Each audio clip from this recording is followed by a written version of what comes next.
ꯊꯥꯏꯅ ꯃꯃꯥꯡꯉꯩꯗ ꯂꯩꯕꯥꯛ ꯑꯃꯗ ꯃꯇꯩ ꯃꯅꯥꯎ ꯑꯃꯒꯤ ꯃꯆꯥꯅꯨꯄꯤ ꯑꯃꯈꯛ ꯂꯩꯔꯝꯃꯤ꯫ ꯃꯆꯥꯅꯨꯄꯤ ꯑꯁꯤ ꯃꯈꯣꯏꯒꯤ ꯑꯃꯠꯇ ꯄꯣꯛꯆꯕ ꯃꯆꯥ ꯑꯣꯏꯔꯝꯃꯤ꯫ ꯃꯆꯥꯅꯨꯄꯤ ꯑꯁꯤ ꯃꯁꯛ ꯃꯇꯧ ꯌꯥꯝꯅ ꯐꯖꯔꯝꯃꯤ꯫ ꯃꯍꯥꯛꯅ ꯑꯔꯥꯟꯕ ꯇꯧꯔꯛꯄꯗ ꯆꯨꯝꯊꯣꯛꯅꯕ ꯃꯈꯣꯏꯅ ꯆꯩ ꯊꯥꯡꯗꯅꯁꯨ ꯇꯧꯔꯝꯗꯦ꯫ ꯃꯃꯥꯅ ꯃꯉꯣꯟꯗ ꯌꯨꯝꯒꯤ ꯊꯕꯛ ꯇꯧꯕꯗ ꯃꯇꯦꯡ ꯄꯥꯡꯅꯕ ꯍꯥꯏꯔꯕꯁꯨ ꯃꯥꯅ ꯀꯩꯁꯨ ꯊꯧꯁꯥꯔꯨꯗꯦ꯫ ꯍꯦꯟꯅ ꯑꯗꯨꯝ ꯃꯃꯥꯗ ꯅꯣꯛꯁꯤꯟꯕꯤꯔꯝꯃꯤ꯫ ꯅꯨꯄꯤ ꯃꯆꯥ ꯑꯁꯤꯅ ꯅꯨꯃꯤꯠ ꯆꯨꯞꯄ ꯑꯃ ꯃꯥꯒꯤ ꯃꯔꯨꯞꯁꯤꯡꯒ ꯏꯁꯩ ꯁꯛꯇꯨꯅ ꯖꯒꯣꯏ ꯁꯥꯗꯨꯅ ꯅꯨꯡꯉꯥꯏꯅ ꯂꯩꯊꯣꯛꯂꯝꯃꯤ꯫ ꯃꯥꯒꯤ ꯃꯇꯧ ꯑꯗꯨꯗ ꯃꯇꯩ ꯃꯅꯥꯎ ꯑꯗꯨꯁꯨ ꯌꯥꯝꯅ ꯅꯨꯡꯉꯥꯏꯖꯔꯝꯗꯦ꯫ ꯅꯣꯡꯃꯗꯤ ꯃꯃꯥꯒꯤ ꯍꯛꯆꯥꯡꯗꯨ ꯌꯥꯝꯅ ꯆꯣꯛꯊꯔꯝꯃꯤ꯫ ꯃꯔꯝ ꯑꯗꯨꯅ ꯃꯍꯥꯛ ꯊꯕꯛ ꯏꯟꯈꯥꯡꯁꯤꯡ ꯑꯗꯨ ꯅꯤꯡꯊꯤꯖꯅ ꯇꯧꯕ ꯉꯝꯂꯝꯗꯦ꯫ ꯃꯃꯥꯒꯤ ꯃꯇꯧ ꯑꯗꯨ ꯌꯦꯡꯕ ꯉꯝꯗ꯭ꯔꯗꯨꯅ ꯅꯨꯄꯤ ꯃꯆా ꯑꯗꯨꯅ ꯃꯥꯒꯤ ꯃꯇꯦꯡ ꯄꯥꯡꯒꯦ ꯈꯜꯂꯗꯨꯅ ꯃꯃꯥꯗ ꯃꯍꯥꯛ ꯀꯔꯤ ꯃꯇꯦꯡ ꯄꯥꯡꯂꯛꯎꯒꯦ ꯍꯥꯏꯅ ꯍꯥꯏꯔꯝꯃꯤ꯫ ꯃꯆꯥꯅ ꯑꯁꯨꯝꯅ ꯌꯥꯝꯅ ꯊꯥꯖꯗꯅ ꯍꯥꯏꯔꯛꯄ ꯑꯗꯨꯗ ꯃꯃꯥ ꯑꯗꯨ ꯌꯥꯝꯅ ꯍꯔꯥꯎꯖꯔꯝꯃꯤ꯫ ꯃꯍꯥꯛꯅ ꯃꯆꯥꯅꯨꯄꯤ ꯑꯗꯨꯗ ꯇꯨꯔꯦꯜ ꯃꯄꯥꯟꯗ ꯆꯠꯇꯨꯅ ꯃꯄꯥꯒꯤ ꯉꯥ ꯐꯥꯅꯕ ꯂꯥꯡ ꯑꯗꯨ ꯄꯨꯗꯨꯅ ꯐꯣꯠꯂꯨꯅꯕ ꯍꯥꯏꯔꯝꯃꯤ꯫ ꯑꯁꯨꯝꯅ ꯃꯃꯥꯅ ꯍꯥꯏꯕꯒꯤ ꯃꯇꯨꯡ ꯏꯟꯅ ꯅꯨꯄꯤ ꯃꯆꯥ ꯑꯗꯨꯅ ꯂꯥꯡ ꯑꯗꯨ ꯇꯨꯔꯦꯜ ꯃꯄꯥꯟꯗ ꯄꯨꯊꯗꯨꯅ ꯂꯥꯡ ꯑꯗꯨꯒꯤ ꯑꯍꯣꯕꯁꯤꯡ ꯑꯗꯨ ꯐꯣꯠꯂꯝꯃꯤ꯫ ꯊꯕꯛꯇꯨ ꯂꯣꯏꯕ ꯉꯝꯕ ꯑꯗꯨꯗ ꯃꯍꯥꯛ ꯌꯥꯝꯅ ꯅꯨꯡꯉꯥꯏꯕ ꯐꯥꯎꯖꯔꯝꯃꯤ꯫ ꯃꯐꯝ ꯑꯗꯨꯗ ꯂꯥꯛꯄ ꯃꯤꯑꯣꯏꯁꯤꯡꯅꯁꯨ ꯃꯉꯣꯟꯗ ꯋꯥꯔꯤ ꯁꯥꯕꯤꯔꯝꯃꯤ꯫ ꯃꯃꯥꯅ ꯁꯤꯟꯅꯕ ꯊꯕꯛ ꯑꯗꯨ ꯂꯣꯏꯗꯨꯅ ꯃꯍꯥꯛ ꯂꯥꯡ ꯑꯗꯨ ꯅꯤꯡꯊꯤꯅ ꯄꯨꯟꯁꯤꯟꯗꯨꯅ ꯃꯌꯨꯝꯗ ꯂꯥꯛꯅꯕ ꯊꯧꯔꯥꯡ ꯇꯧꯔꯝꯃꯤ꯫ ꯃꯇꯝꯗꯨ ꯅꯨꯃꯤꯠ ꯆꯞ ꯌꯨꯡꯕ ꯃꯇꯝꯅꯤ꯫ ꯇꯟꯖꯥ ꯑꯗꯨꯗ ꯃꯍꯥꯛꯅ ꯇꯨꯔꯦꯜꯗ ꯑꯆꯧꯕ ꯉꯥ ꯑꯃꯅ ꯏꯁꯤꯡ ꯏꯃꯥꯏ ꯃꯊꯛꯇ ꯆꯣꯡꯈꯠꯂꯛꯄ ꯑꯗꯨ ꯎꯔꯝꯃꯤ꯫ ꯃꯗꯨ ꯎꯕꯗ ꯃꯍꯥꯛꯅ ꯂꯥꯡ ꯑꯗꯨ ꯂꯧꯊꯣꯛꯇꯨꯅ ꯇꯨꯔꯦꯜꯗ ꯊꯥꯗꯗꯨꯅ ꯉꯥ ꯑꯗꯨꯕꯨ ꯐꯥꯅꯕ ꯍꯣꯠꯅꯔꯝꯃꯤ꯫ ꯉꯥ ꯑꯗꯨ ꯃꯍꯥꯛꯅ ꯊꯥꯔꯤꯕ ꯂꯥꯡ ꯑꯗꯨꯗ ꯊꯨꯔꯛꯂꯝꯃꯤ꯫ ꯉꯥ ꯑꯗꯨ ꯎꯕꯗ ꯃꯍꯥꯛꯅ ꯃꯁꯥ ꯃꯊꯟꯇ ꯍꯥꯏꯖꯔꯝꯃꯤ, "ꯃꯁꯤꯗꯤ ꯌꯥꯝꯅ ꯐꯖꯕ ꯉꯥꯅꯤꯅ"꯫ ꯑꯗꯨꯕꯨ ꯉꯥ ꯑꯗꯨꯅ ꯃꯉꯣꯟꯗ ꯌꯦꯡꯈꯠꯂꯛꯂꯒ ꯍꯥꯏꯔꯛꯏ, "ꯑꯩꯍꯥꯛꯄꯨ ꯍꯥꯠꯄꯤꯒꯅꯨ꯫ ꯅꯍꯥꯛꯅ ꯑꯩꯕꯨ ꯍꯥꯠꯂꯕꯗꯤ ꯑꯩꯅ ꯅꯪꯕꯨ ꯉꯥ ꯁꯣꯏꯗꯅ ꯑꯣꯜꯍꯟꯒꯅꯤ"꯫ ꯅꯨꯄꯤ ꯃꯆా ꯑꯗꯨꯅ ꯉꯥ ꯑꯗꯨ ꯃꯃꯥꯒꯤ ꯃꯅꯥꯛꯇ ꯄꯨꯗꯨꯅ ꯆꯦꯜꯂꯛꯏ ꯑꯗꯨꯒ ꯃꯃꯥꯗ ꯍꯥꯏꯔꯛꯏ, "ꯏꯃꯥ, ꯑꯩꯅ ꯐꯥꯔꯛꯏꯁꯦ ꯀꯔꯤꯅꯣ ꯌꯦꯡꯉꯨ꯫ ꯑꯗꯨꯕꯨ ꯉꯥ ꯑꯁꯤ ꯆꯥꯊꯣꯛꯀꯗꯕ ꯄꯥꯝꯃꯨꯏ, ꯋꯥ ꯉꯥꯡꯕꯁꯨ ꯉꯝꯃꯤ꯫ ꯑꯩꯅ ꯃꯥꯕꯨ ꯍꯥꯠꯂꯕꯗꯤ ꯃꯥꯅ ꯑꯩꯕꯨ ꯉꯥ ꯁꯣꯏꯗꯅ ꯑꯣꯜꯍꯟꯒꯅꯤ ꯍꯥꯏꯔꯤꯕꯅꯤ"꯫ ꯃꯆꯥꯅꯨꯄꯤꯅ ꯍꯥꯏꯔꯤꯕ ꯑꯗꯨꯗ ꯄꯥꯈꯠꯂꯗꯨꯅ ꯃꯃꯥ ꯑꯗꯨꯅ ꯍꯥꯏꯔꯛꯏ, "ꯏꯕꯦꯝꯃ, ꯉꯥ ꯑꯗꯨ ꯊꯥꯗꯣꯛꯈ꯭ꯔꯣ꯫ ꯃꯗꯨ ꯖꯥꯗꯨ ꯍꯩꯕ ꯉꯥ ꯑꯣꯏꯔꯝꯂꯕꯗꯤ ꯅꯍꯥꯛ ꯀꯔꯤ ꯑꯣꯏꯒꯅꯤ? ꯅꯍꯥꯛꯅ ꯀꯔꯤꯒꯨꯝꯕ ꯐꯠꯇ ꯅꯨꯡꯗ ꯊꯣꯛꯈ꯭ꯔꯕꯗꯤ ꯅꯄꯥꯒ ꯑꯩꯒꯗꯤ ꯁꯤꯈꯤꯕꯅ ꯐꯔꯦ"꯫ ꯃꯆꯥꯅꯨꯄꯤ ꯑꯗꯨꯅ ꯑꯃꯨꯛ ꯍꯥꯏꯔꯛꯏ, "ꯏꯃꯥ, ꯉꯥ ꯑꯁꯤꯅ ꯑꯩꯉꯣꯟꯗꯕꯨ ꯀꯔꯤ ꯇꯧꯕ ꯉꯝꯖꯗꯣꯏꯅꯣ? ꯑꯩ ꯆꯥꯛ ꯂꯥꯝꯃꯦ, ꯉꯥ ꯑꯁꯤ ꯊꯣꯡꯗꯨꯅ ꯍꯥꯎꯅ ꯆꯥꯊꯣꯛꯂꯁꯤ"꯫ ꯑꯁꯨꯝꯅ ꯄꯨꯡ ꯑꯃꯃꯨꯛ ꯂꯩꯔꯕ ꯃꯇꯨꯡꯗ ꯃꯃꯥꯅ ꯆꯥꯛ ꯊꯣꯡꯕ ꯂꯣꯏꯔꯗꯨꯅ ꯃꯍꯥꯛ ꯉꯥ ꯊꯣꯡꯕ ꯑꯗꯨ ꯆꯥꯔꯗꯨꯅ ꯃꯃꯥꯗ ꯍꯥꯏꯔꯛꯏ, "ꯏꯃꯥ, ꯉꯥ ꯑꯁꯤ ꯑꯣꯟꯊꯣꯛꯅ ꯍꯥꯎꯈ꯭ꯔꯦ"꯫ ꯃꯍꯥꯛꯅ ꯉꯥ ꯑꯁꯤ ꯍꯦꯛ ꯆꯥꯔꯨꯕꯗꯒꯤ ꯃꯍꯥꯛꯀꯤ ꯃꯁꯥ ꯑꯗꯨ ꯊꯛ ꯊꯛ ꯅꯤꯛꯄ ꯍꯧꯔꯛꯂꯝꯃꯤ꯫ ꯃꯍꯥꯛꯀꯤ ꯃꯀꯣꯛ ꯑꯗꯨ ꯄꯥꯛꯊꯣꯔꯛꯂꯝꯃꯤ꯫ ꯃꯍꯥꯛꯀꯤ ꯃꯃꯤꯠ ꯑꯅꯤ ꯑꯗꯨꯁꯨ ꯀꯥꯆꯤꯟ ꯇꯝꯅ ꯌꯦꯡꯕ ꯍꯧꯔꯛꯂꯝꯃꯤ꯫ ꯁꯣꯔꯁꯨ ꯊꯕꯦꯠ ꯊꯕꯦꯠ ꯍꯣꯟꯕ ꯍꯧꯔꯛꯂꯝꯃꯤ꯫ ꯃꯍꯥꯛ ꯌꯨꯝꯒꯤ ꯊꯣꯡꯅꯥꯎ ꯑꯗꯨꯗꯒꯤ ꯌꯨꯝ ꯅꯥꯀꯟꯗ ꯆꯦꯜꯂꯤꯕ ꯇꯨꯔꯦꯜ ꯑꯗꯨꯗ ꯆꯣꯡꯊꯔꯝꯃꯤ꯫ ꯇꯨꯔꯦꯜ ꯑꯗꯨꯅ ꯇꯥꯕ ꯁꯃꯨꯗ꯭ꯔ ꯑꯗꯨꯗ ꯃꯍꯥꯛ ꯑꯁꯨꯝꯅ ꯌꯧꯈꯤꯔꯝꯃꯤ꯫ ꯃꯍꯥꯛꯅ ꯁꯃꯨꯗ꯭ꯔꯗꯨ ꯍꯦꯛ ꯌꯧꯕꯒ ꯃꯍꯥꯛꯀꯤ ꯑꯋꯥꯕ ꯁꯛꯂꯣꯟ ꯑꯗꯨꯅ ꯃꯐꯝ ꯑꯗꯨꯗ ꯂꯩꯔꯝꯕ ꯑꯇꯣꯞꯄ ꯉꯥꯁꯤꯡ ꯑꯗꯨ ꯃꯥꯒꯤ ꯃꯅꯥꯛꯇ ꯆꯪꯁꯤꯜꯂꯛꯂꯝꯃꯤ꯫ ꯃꯈꯣꯏꯅ ꯃꯉꯣꯟꯗ ꯃꯥꯒꯤ ꯑꯋꯥꯕ ꯋꯥꯔꯤ ꯑꯗꯨ ꯂꯤꯅꯕ ꯍꯥꯏꯔꯝꯃꯤ꯫ ꯃꯍꯥꯛꯅ ꯃꯈꯣꯏꯗ ꯃꯍꯥꯛ ꯉꯥ ꯅꯠꯇꯦ, ꯃꯍꯥꯛꯇꯤ ꯅꯨꯄꯤ ꯃꯆꯥꯅꯤ, ꯃꯤꯀꯨꯞ ꯈꯔꯒꯤ ꯃꯃꯥꯡꯗ ꯃꯍꯥꯛ ꯅꯨꯄꯤ ꯃꯆꯥ ꯑꯣꯏꯔꯝꯃꯤ ꯍꯥꯏꯅ ꯄꯥꯎ ꯇꯝꯂꯝꯃꯤ꯫ ꯑꯁꯨꯝꯅ ꯃꯥꯒꯤ ꯑꯋꯥꯕ ꯋꯥꯔꯤ ꯑꯗꯨ ꯉꯥꯁꯤꯡ ꯑꯗꯨꯗ ꯂꯣꯏꯅ ꯂꯤꯔꯝꯃꯤ꯫ ꯃꯗꯨꯗ ꯑꯍꯜ ꯑꯣꯏꯔꯕꯤ ꯉꯥ ꯑꯃꯅ ꯍꯥꯏꯔꯛꯏ, "ꯃꯗꯨꯗꯤ ꯅꯪꯅ ꯐꯥꯔꯨꯕ ꯉꯥ ꯑꯗꯨ ꯁꯛꯇꯤ ꯂꯩꯕ ꯉꯥꯅꯤ ꯍꯥꯏꯕ ꯅꯪꯅ ꯈꯪꯗꯕꯒꯤꯅꯤ꯫ ꯐꯔꯦ, ꯍꯧꯖꯤꯛꯇꯤ ꯀꯔꯤꯁꯨ ꯋꯥꯔꯨꯔꯒꯅꯨ, ꯑꯩꯈꯣꯏꯁꯨ ꯅꯪꯒ ꯆꯞ ꯃꯥꯟꯅꯩ, ꯑꯩꯈꯣꯏꯁꯨ ꯅꯪꯒꯤ ꯑꯗꯨꯝꯅ ꯑꯣꯏꯔꯛꯈꯤꯕ ꯉꯥꯛꯇꯅꯤ꯫ ꯑꯗꯨꯕꯨ ꯃꯁꯤꯒꯤ ꯄꯨꯟꯁꯤ ꯑꯁꯤꯁꯨ ꯀꯔꯤꯁꯨ ꯅꯨꯡꯉꯥꯏꯇꯕ ꯄꯨꯟꯁꯤ ꯑꯃꯗꯤ ꯅꯠꯇꯦꯗ, ꯀꯔꯤꯁꯨ ꯈꯜꯂꯨꯔꯅꯨ꯫ ꯑꯩꯈꯣꯏ ꯍꯧꯖꯤꯛ ꯁꯃꯨꯗ꯭ꯔ ꯑꯁꯤꯒꯤ ꯃꯍꯥꯔꯥꯅꯤꯒ ꯎꯅꯔꯨꯔꯁꯤ꯫ ꯃꯍꯥꯔꯥꯅꯤ ꯑꯁꯤꯅ ꯂꯩꯔꯤꯕ ꯀꯣꯅꯨꯡ ꯑꯁꯤꯁꯨ ꯄꯪꯅꯣꯞ ꯅꯣꯞꯄ ꯀꯣꯅꯨꯡꯗꯤ ꯅꯠꯇꯦꯗ꯫ ꯅꯧꯅ ꯑꯣꯜꯂꯛꯄꯗ ꯉꯥꯏꯔꯤꯕ ꯉꯥ ꯑꯗꯨ asangba lambi ama iroiduna chatkani khanbada masada akiba amadi phaurami mahaksu mamaidu haiduna nga atopa singna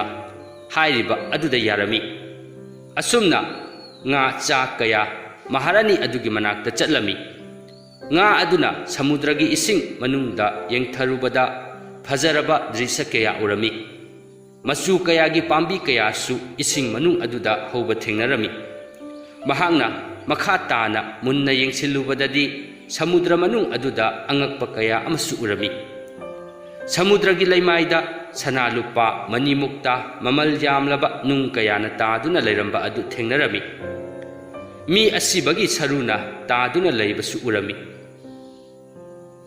nungsa manganda laiba hainadaba jiba kaya amasu achau achauba nung singi marumda lairamba adusu mahangna uraki pung khara lairagadi nga aduna samudra manung adu iseng sengna uba ngamlaklami kangphalda jing amasung tampak laibagumna samudra manung adudasu jing amadi tampak lairami nga achauba amana hairaki hojikti aikhoi nga singi maharani na lairiba kunung adu yaure nupi macha aduna olakpa nga adudi chor thabet thabet honjarami mafam adugi phajaba adudi wahaina phongdokpa ngamlamde yamna phajarami kunung adugi phaklang adu manimukta kayana leitenglami kunung adugi thongjau adusu yamna launa hangdoktuna lairami kunung manung aduda singhasan aduda samudragi maharani adu phamduna lairami maharani asi masa tangkhai amadi taibang miyoi bagi saktam oirami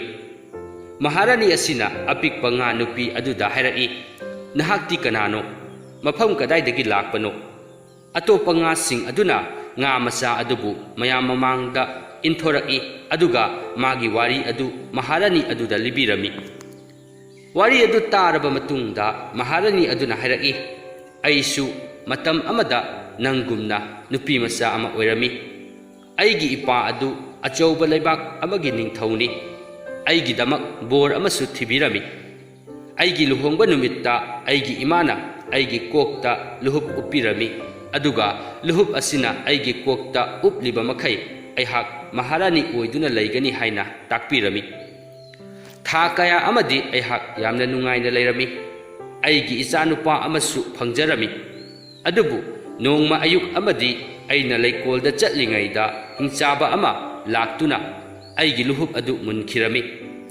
hingchaba aduna aibu kanna paisinduna magi masanupi adubu magi mahutta maharani ohellu aduga magi nupa rajkumar adudana maga magi masanupi adugagi khetnabadu khanghanganu hairami matam adudagi hingchaba adugi masanupi aduna aigi mahutta maharani oikhre aduga aidi thawai tharage haiduna samudrada chungthare aibu nungsibiba miyoi singdusu makhoi aiga loinana sirage haiduna samudrada chongtharaki adubu jadu haiba miyoi kharana aikhoibu nungsibiduna aikhoibu nga olhanbire aduga aibudi aigi mai amadi aigi isa asibudi nga oihanbiramde aikhoi kanagumba amana aigi luhup adu purakpa ngaiba tabani maduda nupi macha aduna olakpa nga aduna hairaki aina kari tawgadabano haibadu takpirabadi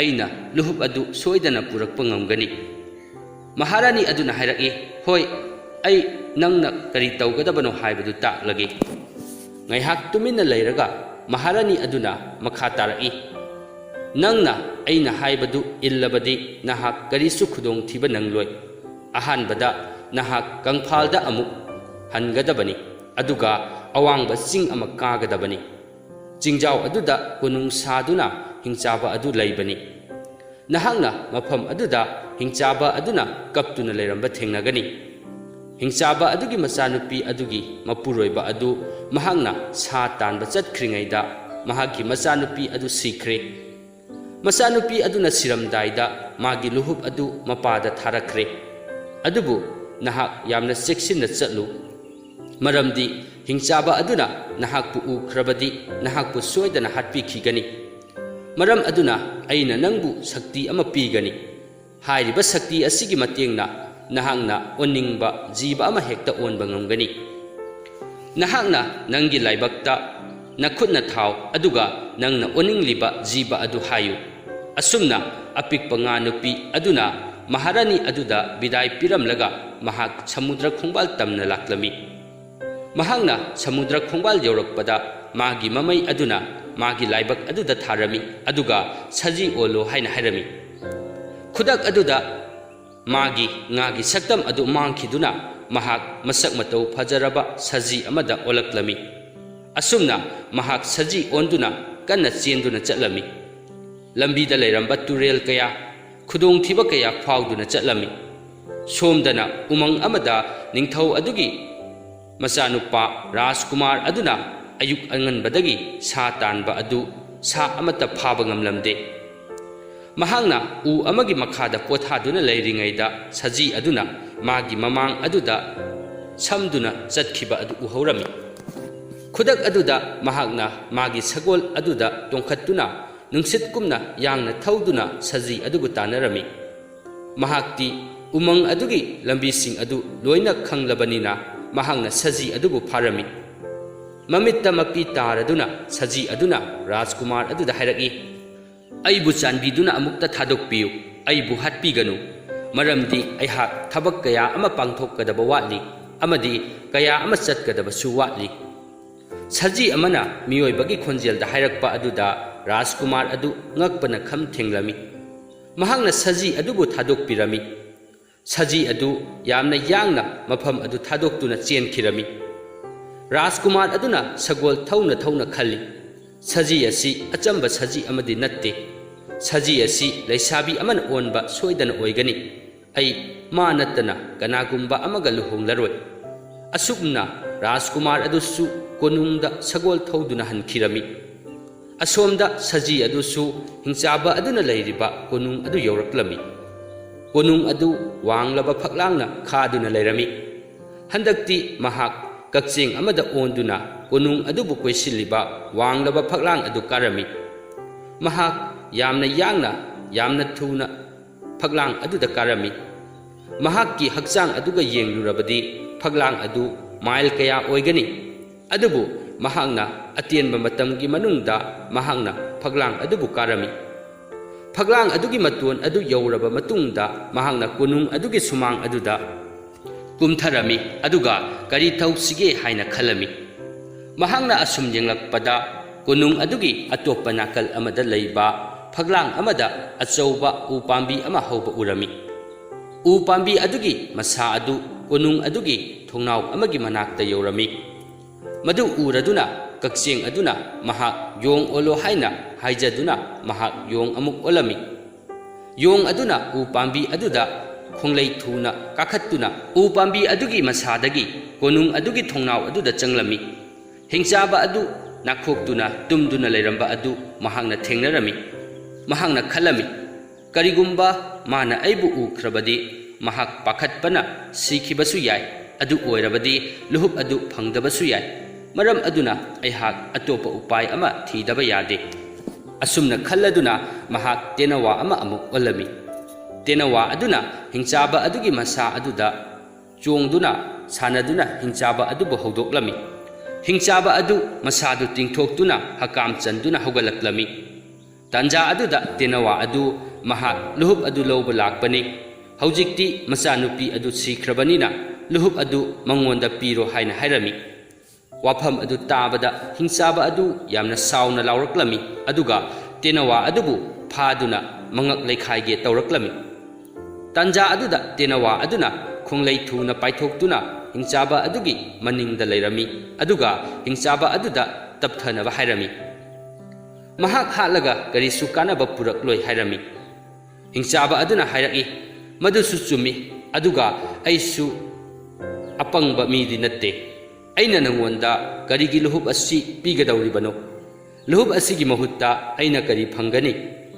Madu hairaga hingchaba adu magi makokta khotuna uina lairami aduga hingchaba aduna hairaki karigumba nangna saharda lairiba atangba nung adu puraklabadi aina nangonda luhup asi pigani.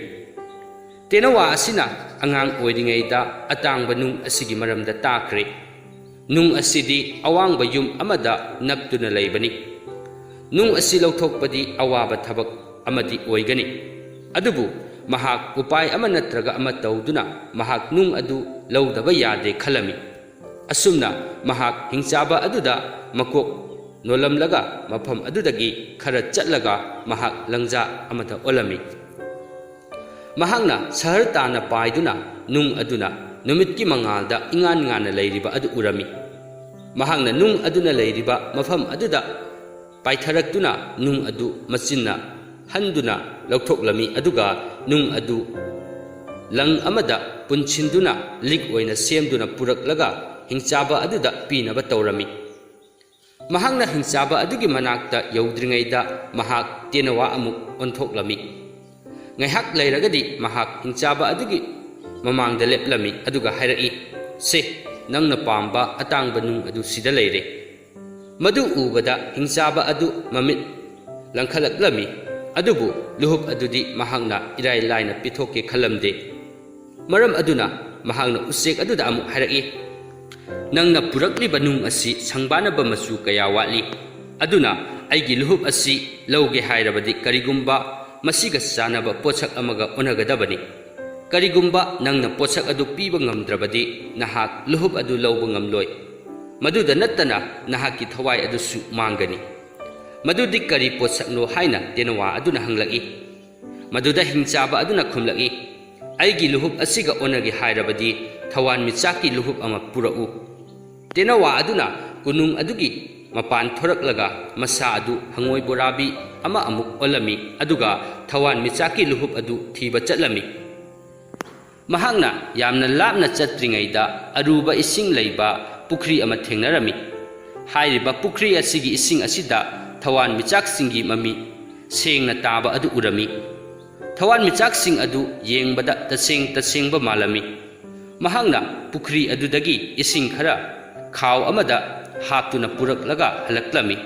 Konung adu yauraklaga mahakna thaktorakpa thawan michaksing adudagi luhup ama sarami. Mahak masamak adu hangoidagi tenawa oina amuk olami aduga ningthau adugi manakta laktuna luhup adu pirami. Hingchaba adudi luhup adu yamna phajaman khibana pambana masadu kham thenglami. Mahakna tenawa aduda onsilaga harai nahaki sakti asidi aingondagi yamna hele maram aduna luhup asi nang pujakhro. Madudagi tenawa aduna luhup adu satlawduna thongnaw aduda paithoraki aduga mahak yong amuk olo haina haijarami. Asumna mahak konunggi wanglaba u pambi adudagi yamna thuna kumtharaklami.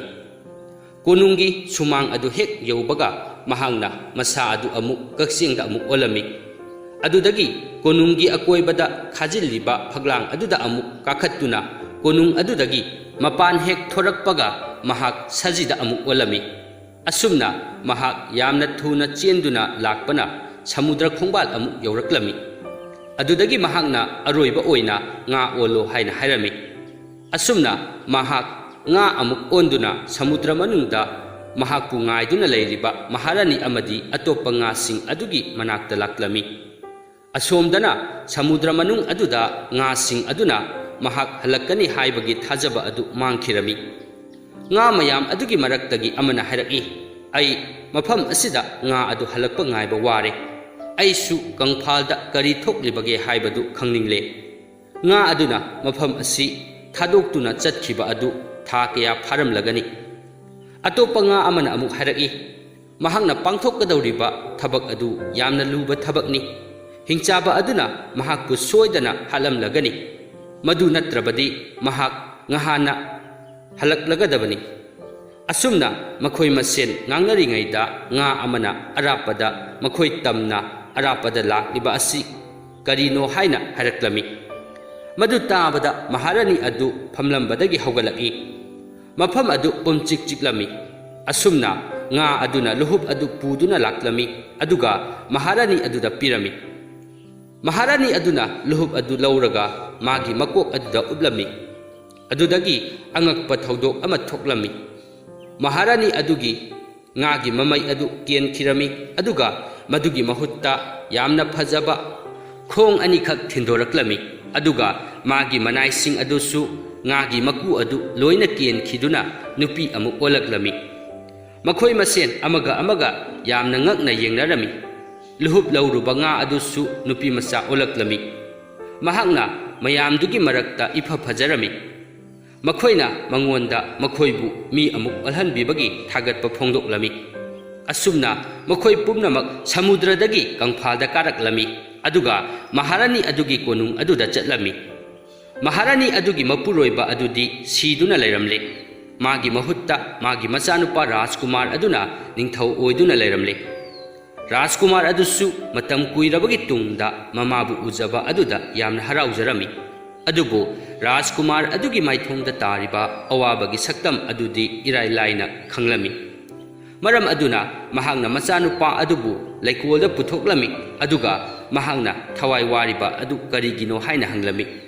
maduda Rajkumar aduna magi awaba adu pak haidoklamde kona thangda mamana kana thembadagi Rajkumar aduna haraki ima maharani aihak aiga luhongba phanglaroidabi kanagumbi amabu nungsirure mama maharani aduna mahangna nungsiriba nupi adu kanano haina hanglami ngaihak tuminna leiraga Rajkumar aduna haraki ima aina nungsiruriba asidi taibang miyoiba natte mahakti masak matau yamna phajabi sajini mamana amuk haraki adugi oire isana thawai nungaitana leiramliba asidi saji adu aina khanbada leisabi amana onba soidana oiramgani mahangna imada luhup sinaduna haujik aikhoi pumnamak thengnaba ngamhalliba asi mahak adu haujik aikhoigi konung asida leire nahakpu imana magi manakta pubige asumna mamana pubiduna Rajkumar adu masak matau phajarabi leisabi adugi mamangda leplami mahakti nupi adugi phajaba adu urubadagi mamaidu lukthaduna leikhirami leisabi aduna Rajkumar adugi manakta changlaktuna Rajkumar aduda tapna hairaki aibu chanbiduna amukta thadokpiyu aibu hatpiganu wafam asi tabada Rajkumar aduna saji aduna mangonda hairamkhiba adu ningsingaklami haujikti leisabi adu mana ngaujariba saji aduni haiba khangladuna mahak yamna haraujarami makhoi anigi matau adu uraga maharani adusu mumonok chakhi adudagi makhoi nungai yai phana pan khirami wari asi matang asida loisinjare wari asi libada soikiba yawrabasu tabiriba punamakna ngakpinaba nulukna haijari